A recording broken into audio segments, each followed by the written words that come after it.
हाँ तो dear student, इस वीडियो में आप लोगों का हम स्वागत और अभिनंदन करते हैं।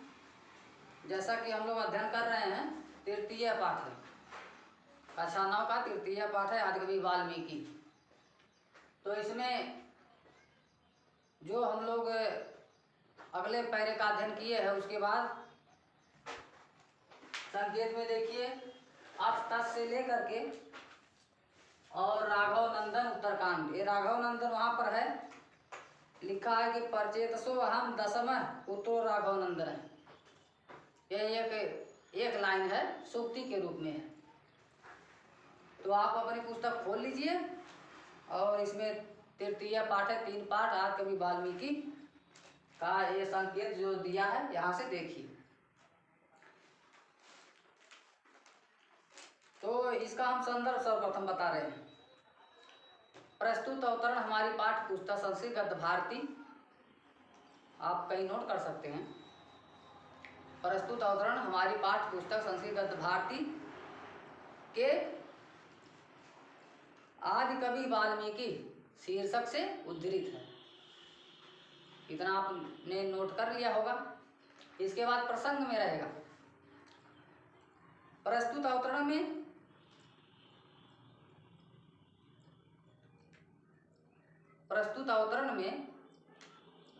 अग्नि शर्मा के जीवन में हुए परिवर्तन का चित्रण किया गया है। अर्थात अग्नि शर्मा का जीवन परिवर्तित हो जाता है। कैसे परिवर्तित हुआ है उसी का चित्रण किया गया है। ठीक, तो इसका इस प्रकार लिखेंगे कि प्रस्तुत अवतरण में अग्नि शर्मा के जीवन में किस प्रकार परिवर्तन आया, इसी का चित्रण किया गया है। ठीक है, ओके। अब आप पुस्तक देखिए और एक बार अपने मन को एकाग्रचित करके अपनी नज़र लाइन पर रखिए। हम पढ़ रहे हैं।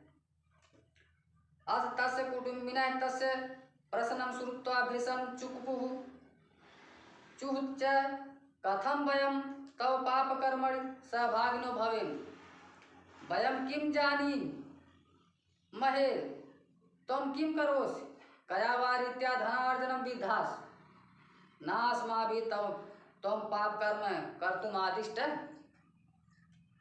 यह 2 लाइन है, इसका अर्थ देख लेते हैं हम लोग। अथ तस्य कुटुम्बिनः, अगले जो पैरा था, अगला था, उसमें बताया गया था कि अग्नि शर्मा अपने परिवार से पूछने के लिए चला गया कि वो उसके पाप में भागीदार होते हैं कि नहीं होते हैं। तो देखिए क्या होता है। अथ तस्य कुटुम्बिनः, अथ माने इस प्रकार, तस्य माने उसने, कुटुम्बिनः कुटुंबियों का, तस्य प्रश्नम उसके प्रश्न को, श्रुत्वा का अर्थ सुनकर, भीषम बहुत ही, चुकुपु क्रोधित हुए, और कथम वयम तव पाप कर्मण कैसे हम लोग तुम्हारे पाप कर्म में सहभागी होंगे। तो कहते हैं कि जब अग्नि शर्मा गया अपने परिवार के पास और परिवार के सदस्यों से पूछा कि आप लोग मेरे पाप कर्म में सहभागी होंगे, तो उसके परिवार वाले बोले तस्य प्रश्न श्रुत्वा, उसका प्रश्न सुन करके क्या बोले,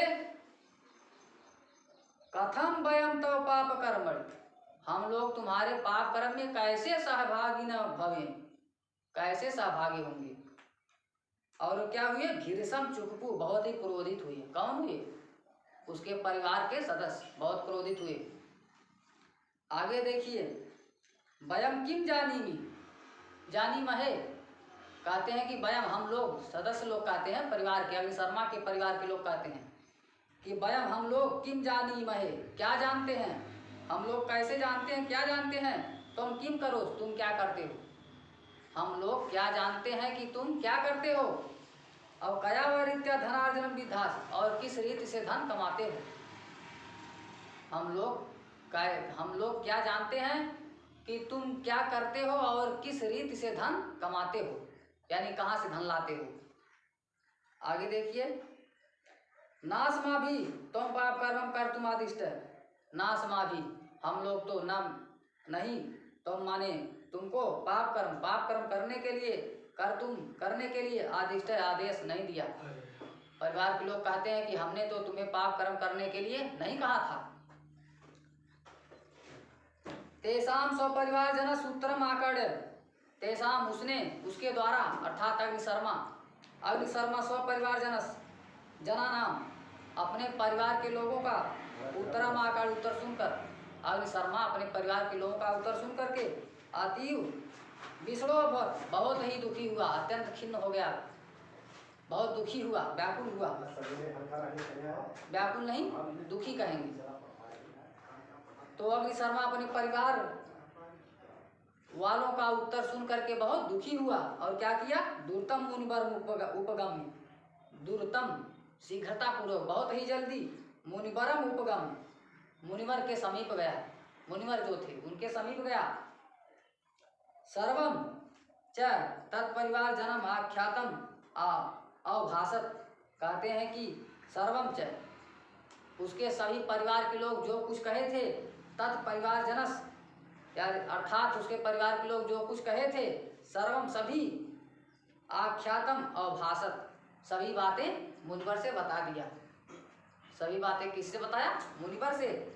फिर क्या होता है, परम निर्विडम तम मुनि तस्य हृदय शोकम असमनार, कहते हैं कि परम निर्विडम, लेकिन जो मुनि थे निर्विडम थे अर्थात दयावान थे, लेकिन मुनि दयावान थे, तब मुनि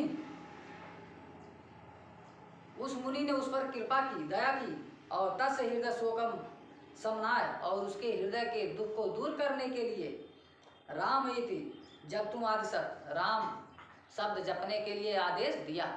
उस मुनि ने उसके हृदय को, उस मुनि ने उसे देख करके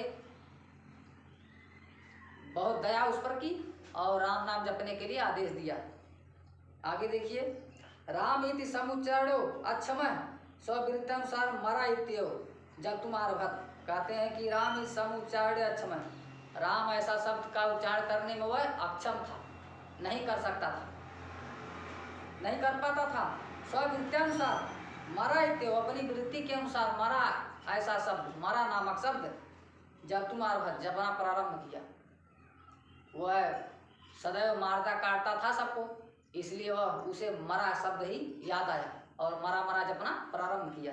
फिर क्या हुआ, इत्थम असौ बहु वर्षाणि यावत् समाधौ लीन तीव्रम तपस्कार, कहते हैं कि इत्थम इस प्रकार असौ उसने बहु वर्षाण बहुत वर्षों तक, यावत जब तक समाधौ लीन तीव्रम तपस्कार, कहते हैं कि इसके बाद इस प्रकार वह बहुत वर्षों तक अत्यंत ही घोर तपस्या किया। इसके बाद क्या हुआ, समाधि लीन है, इसके बाद तपस्या करते हुए समाधि में लीन हो गया। तपस्वी रहता है तस्य शरीरम, तपस्वी रहता है तपस्या में लीन, उसका शरीर क्या हो गया, वाल्मीकि मृतिका भी, दीमक मिट्टी जो होती है, जो दीमक लग जाते हैं वो वाल्मीकि मिट्टी होती है। कहते हैं कि तपस्या में लीन रहते रहते उसका शरीर वाल्मीकि मिट्टी से आवृतम ढक गया, जातम हो गया अर्थात ढक गया। अथ कदाचित परचेतसा निरंतरम जलधारा तस् शरीरात वाल्मीकि मृतिका, कहते हैं कि अथ इस प्रकार कदाचित कभी परचेतसा निरंतर, परचेतसा उसे कहते हैं वो जो जल के देवता होते हैं, जल बरसाते हैं, उन्हें परचेतस कहते हैं, इसी से परचेतसा हो गया।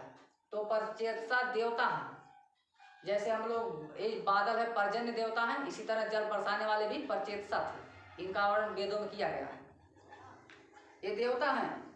तो इस प्रकार कदाचित कभी परचेतसा के द्वारा निरंतर सदैव लगातार जल धारा तस् शरीरात, लगातार उसके शरीर पर जल की धारा बरसाने से वाल्मीकि मृतिका परिसारिता भवन, वाल्मीकि मिट्टी दीमक की मिट्टी धुल गई। इस प्रकार कभी जल की वर्षा से दीमक की मिट्टी अग्निशर्मा के शरीर से धुल गई। फिर क्या हुआ, मृतिका भी तिरोहितम तस्य शरीरम पुनः प्रवृत्तम, मिट्टी के धुल जाने से, मृतिका भी तिरोहितम मिट्टी के हट जाने से, तस्य शरीरम पुनः प्रवृत्तम, उसका शरीर पुनः प्रकट हो गया, पूरा शरीर मतलब पहले की तरह हो गया।